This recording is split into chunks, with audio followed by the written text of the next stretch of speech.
It's time to eat. What are you hungry for? Sit down and get ready to consume an abundance of fantasy football knowledge from Ross Tucker and John Daigle. Feed me now. I'm starving. On the Fantasy Feast Eating Podcast. Yeah, let's eat, baby. This is the Fantasy Feast Eating Podcast. We are presented, of course, by DraftKings. DraftKings, the crown is yours. I'm Ross Tucker, former NFL offensive lineman, 5 teams, 7 years. Most of you know that.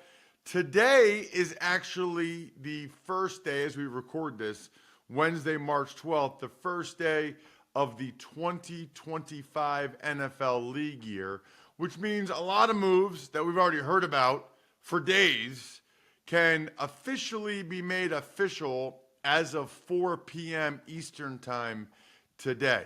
So we've been all over it Monday and Tuesday on the Ross Tucker Football Podcast.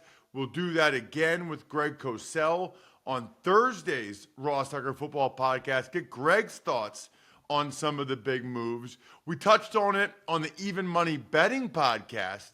Steve Fezzik had a lot to say about what the Geno Smith move means for the Raiders from a power rating standpoint, from a betting standpoint. This is the fantasy show. This is where I have my guy, John Daigle, from EstablishTheRun.com, where, by the way, you can use the code FEAST to get that discount, and they have incredible information. You can also follow John on social media, at NotJDaigle. I'm at Ross Tucker NFL. We are at Ross Tucker Pod. Love to welcome everybody that watches on DKN or YouTube.com/Ross Tucker NFL. John, over the next couple weeks, you and I will go through the big moves in free agency, kind of position by position, right? You know, like we'll look at quarterbacks, we'll examine that, what it means for the other guys on their team, for where the new quarterbacks go, because we're still waiting on some teams to get quarterbacks right now as we record this.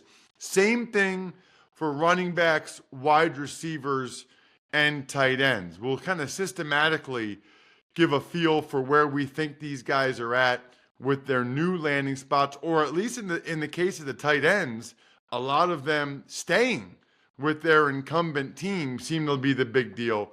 But today we want to hit like the biggest of the biggest free agent moves and what it means from a fantasy perspective. And I guess Seattle's really involved in some of these biggest moves.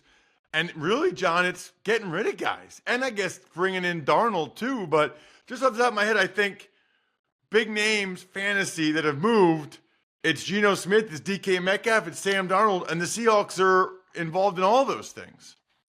And I urge everyone, until we do get to hit position by position, please go to EstablishTheRun.com because our free agent tracker is entirely free. And myself and the great Evan Silva ran it like the old school Roto World days, where whether you're into fantasy or just straight up football and curious about a move your team made, we provided that fallout for you and just tag teamed the thing the whole way down. Not only the contracts the players received, but also that in-depth analysis. So any player, any position, this includes safety, defensive linemen, offensive linemen, please go to Establish the Run because the free agent tracker is still running and being tag teamed between myself and Silva. But until then, yes, as you said, Ross, Seattle is a team that basically was unhappy based on these moves with where their offense was and their identity last year. And so they remade everything. And that includes trading what reminds me of the A.J. Brown trade to Philadelphia during the draft, because DK Metcalf, who got shipped to Pittsburgh, is still only 27 years old. He's an all-pro wideout who has the ability to flip the field and change an offense single-handedly. He's not someone you necessarily want to give away. But of course, he lands in Pittsburgh and then signs that absolutely massive deal. 5 years, $150 million, which I believe he deserves.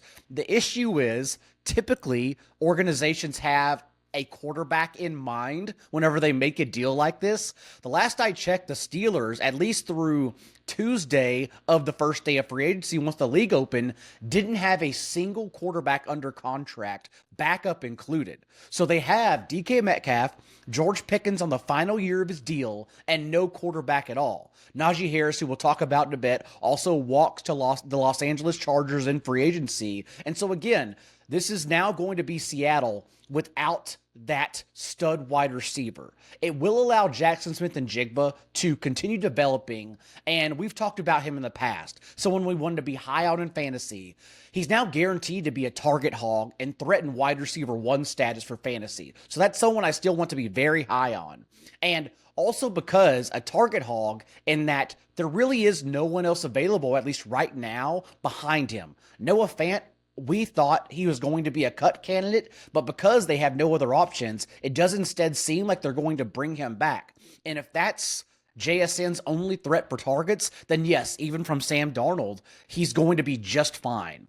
For Darnold and the Seahawks offense, though, it's a little more complicated because, again, this is not Minnesota. Like, yes, Darnold may have taken another step, but it's going to be a significantly worse environment than he had in Minnesota.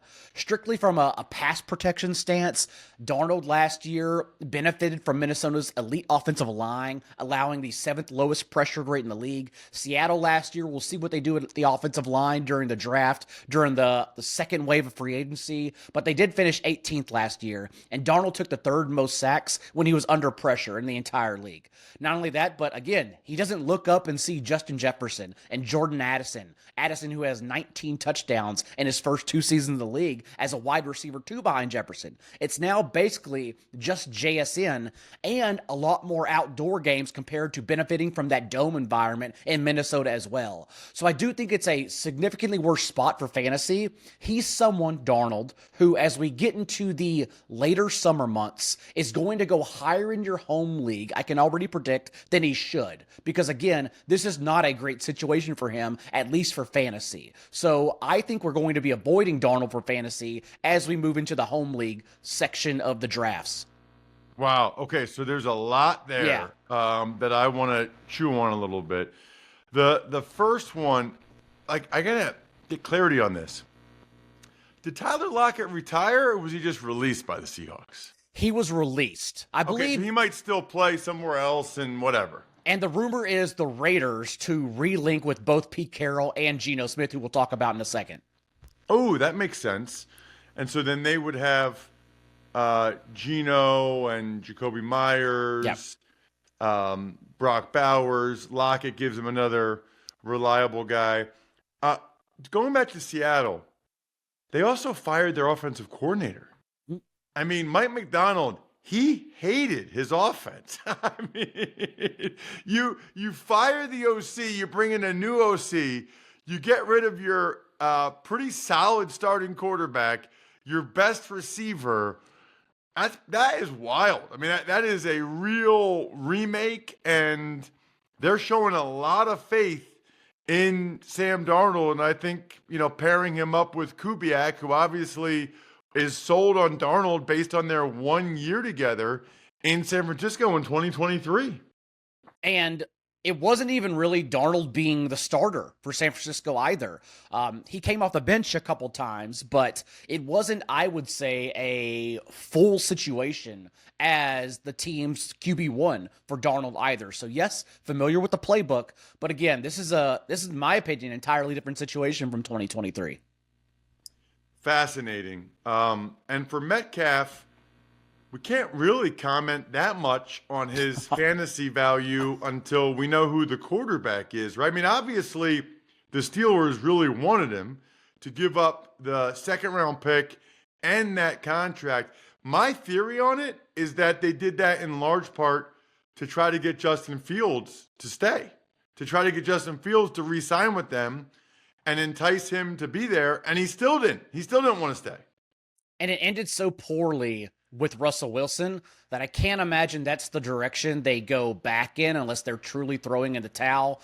I know they're in on Aaron Rodgers, as are the Giants, and both teams are waiting for Rodgers to make his decision. But right now, there's not anything promising left out there unless they're going to draft a quarterback.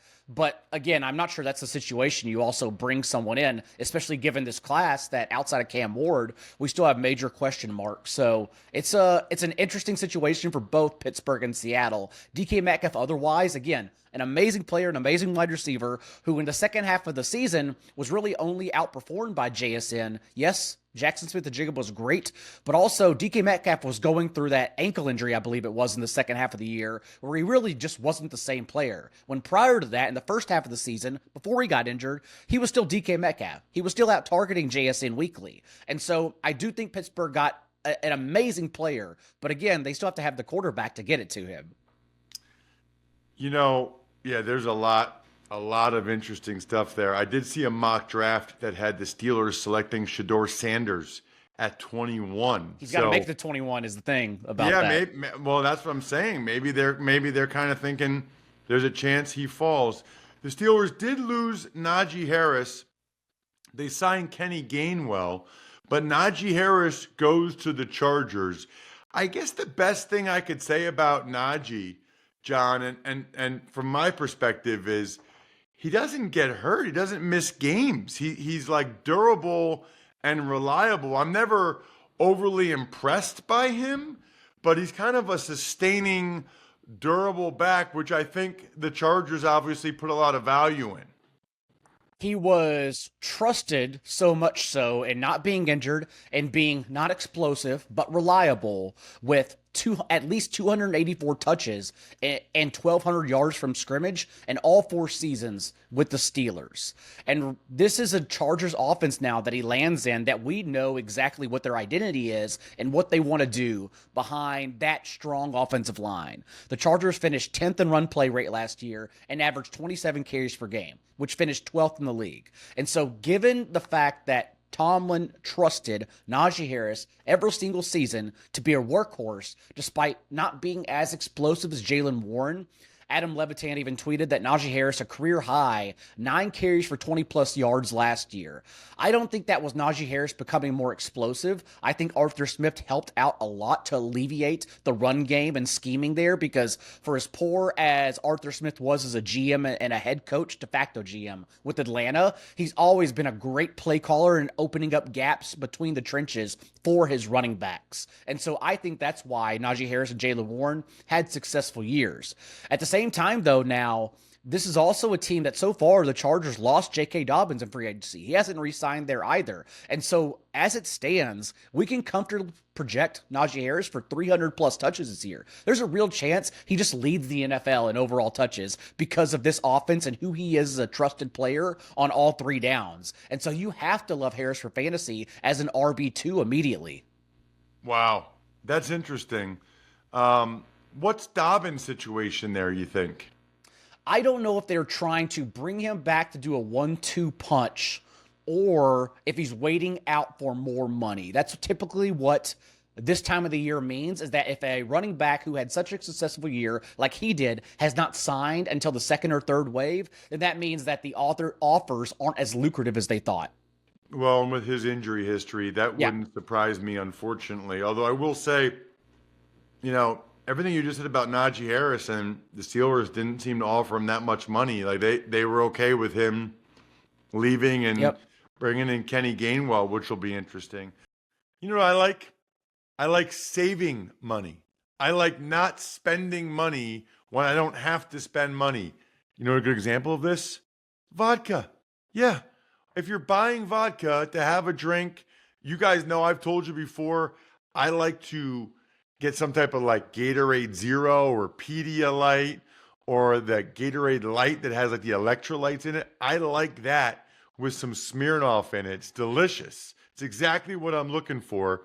And you can get the bottle of Smirnoff for $12.99. Please drink responsibly. Smirnoff number 21 vodka, distilled from grain, 40% alcohol by volume. The Smirnoff Company, New York, New York. Pricing at the sole discretion of the retailer may vary by state. Please do not share with anyone under legal drinking age. You do not need to spend a fortune for vodka. Smirnoff, we do game days. Other big moves. That's interesting about Najee Harris, though. Curious to get your thoughts on some of these receivers, John. In particular, Davante Adams to the Rams and Chris Godwin back to the Bucks.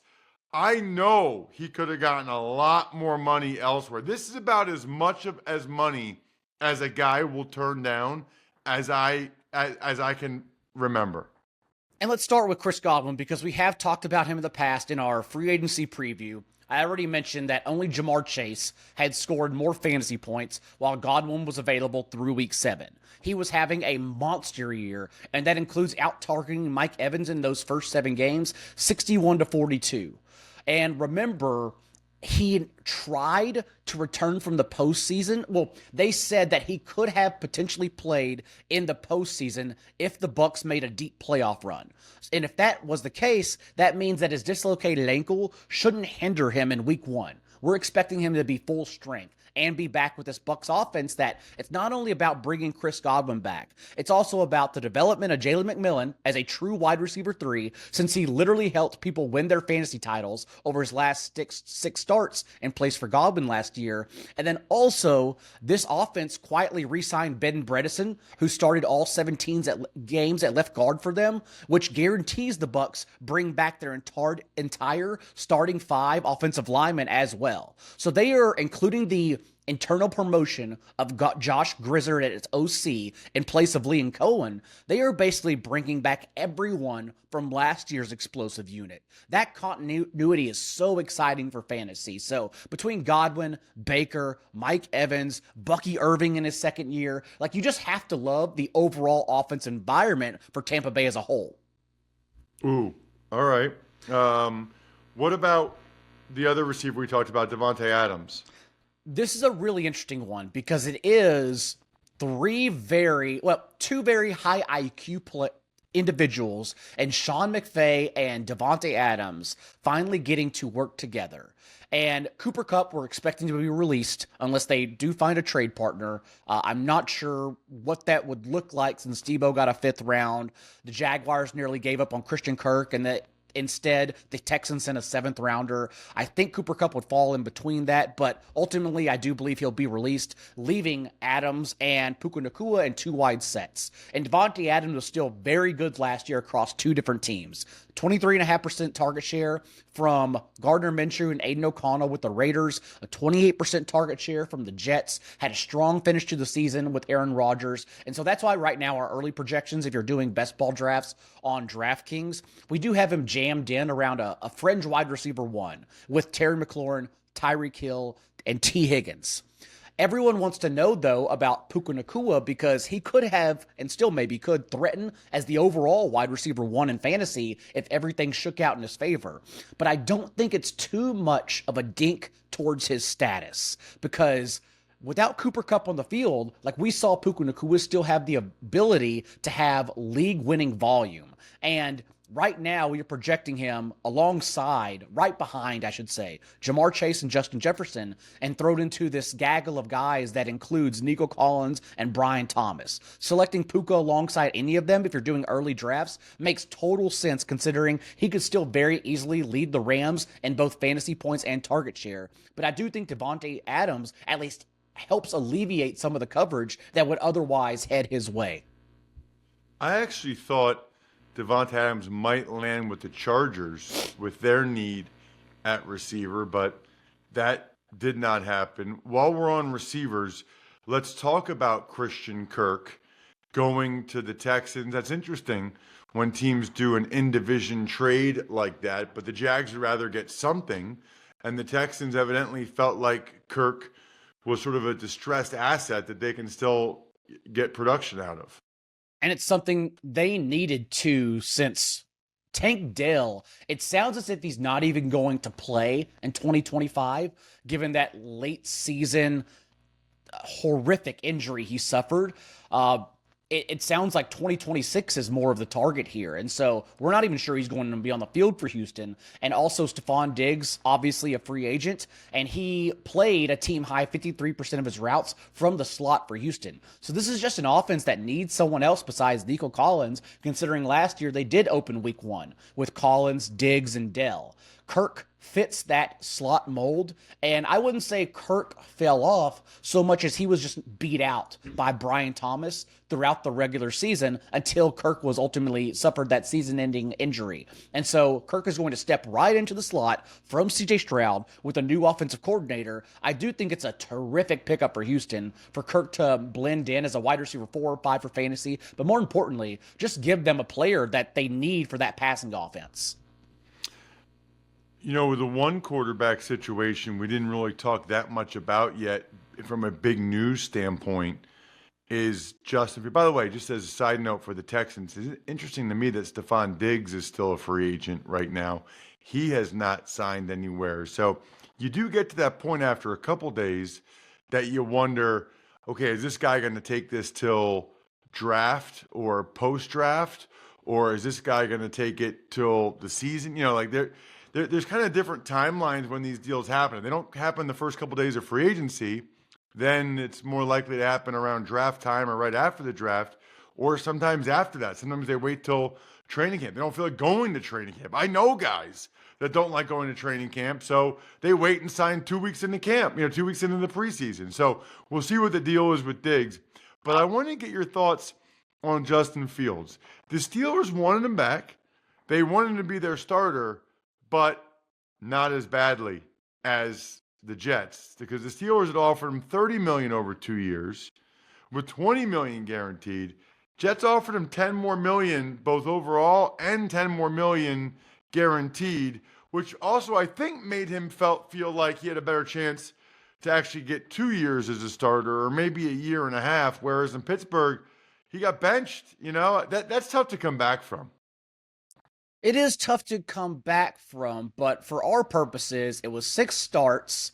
It was a situation where, remember, we were all having arguments that he shouldn't have been benched. Like the opinion of if that was the right choice was very heated at the time. Mike Tomlin just took it upon himself to take the credit and say, if it doesn't work out, it's entirely my fault. And so I don't think he was even benched. I don't like saying he was benched for performance reasons. He was benched because they understood their ceiling. They could not have reached it with Justin Fields. But in the 6 starts, for our purposes for fantasy, he still even tacked on an overall QB1 finish one of those weeks. And all it is for fantasy for Justin Fields is being guaranteed that he's going to start. And I think $30 million guaranteed from the Jets assures that he will start at least for 1 year. Not a long-term option, but just a gap until they actually have a long-term plan there. And that's what's important, because Fields has now been, if you go all the way back the past few seasons with Chicago, not just his 6 starts with the Steelers last year, Fields has finished as a top 5 quarterback in 32% of those starts since 2022, and a top 12 option, a QB1 for fantasy, in 59% of those starts. As long as he's out there, he has the chance to continue providing those 8.9 weekly rushing points with his legs that he just adds to whatever happens when he passes through the air. He also, similar to a couple years ago when he locked on the DJ Moore and allowed DJ Moore to finish with career highs, he really only has one receiver in the Jets here in Garrett Wilson. So Garrett Wilson, it's going to be very volatile week to week, but Justin Fields has shown he still can elevate a single player, and more importantly, he can win his position. And he's being drafted around guys who don't. Players who don't use their legs and thus have a much harder time actually giving you that ceiling, because they have to have astronomical passing seasons like Jared Goff, Tua, Brock Purdy. In order to compete with a player like Justin Fields, you do have to run. And so right now, I do think Justin Fields is a steal. I think he's going to be a steal in Superflex leagues in August because, again, at least for our purposes in fantasy, this is the exact kind of situation you want under someone we believe is going to be a bright first-year play caller, and Tanner Engstrand, who worked under Ben Johnson the past few seasons in Detroit. You know what we like on this show, and really all my shows? Winners and picking winners. You can be an easy winner at rewards.labattusa.com. All you need to do is buy beer and you get gear. What does that mean? Take a picture of any Labatt product that you buy. Any beer, any size, stadium, store, doesn't matter. Then you upload it instantly to rack up points for incredible merch from rewards.labattusa.com. Well, and obviously Fields and Garrett Wilson go all the way back to their Ohio State days as well. So even more reason for Fields to be locked in on Garrett Wilson. They've kind of cleared the deck for him a little bit now. You know, Allen Lazard will be gone, it sounds like. You know, certainly Davante Adams already is.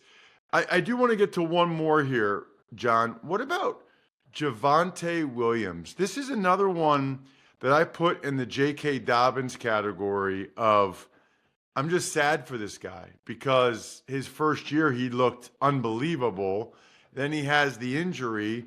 Now he's signing a 1-year, $3 million deal with the Cowboys, who are thinking maybe a further year removed from that injury, he can kind of get some of that explosion back. A couple years ago, in returning from that gruesome knee injury, he unsurprisingly averaged a career low 3.8 yards per touch. But we didn't expect him to be efficient. We were hoping that he would bounce back 2 years later. And then as we saw in 2024, actually a career low 8 carries per game because he was in a 4-headed timeshare and quite honestly very, very efficient. So much so that they ultimately had to bench him in the second half of the season. There's even a game out there where he played nearly 40% of the team snaps but didn't have a single carry because all he was used in was pass protection. And I think that's where we're at with Javonte Williams because $3 million isn't much, especially for a Cowboys offense that not only picks at number 12 overall, but also has 3 picks in the first 3 rounds and also just picked up 4 more compensatory picks through free agency from the 5th round on. There's a lot of bullets Dallas will be taking into the NFL draft to add a running back who we think can probably beat out Javonte Williams to lead the team in carries and touches. And so I would just be wary of Javonte Williams in fantasy if you're drafting in March. Check him out on social media at @NotJDaigle. I'm at Ross Tucker NFL. We are at Ross Tucker Pod. We're going to dive into these guys position by position. A lot of tight ends to talk about. There will be more quarterbacks. We didn't get into Daniel Jones. Certainly, there will be running backs and receivers. It's going to be fun over the next few weeks to break down these new faces in new places. Other than that, I'm stuffed. We're done. Thanks for tuning in to Fantasy Feast. Make sure to also check out the Ross Tucker Football Podcast, Even Money, and College Draft, all on the DraftKings Network, YouTube, or subscribe to the podcast on your favorite platform.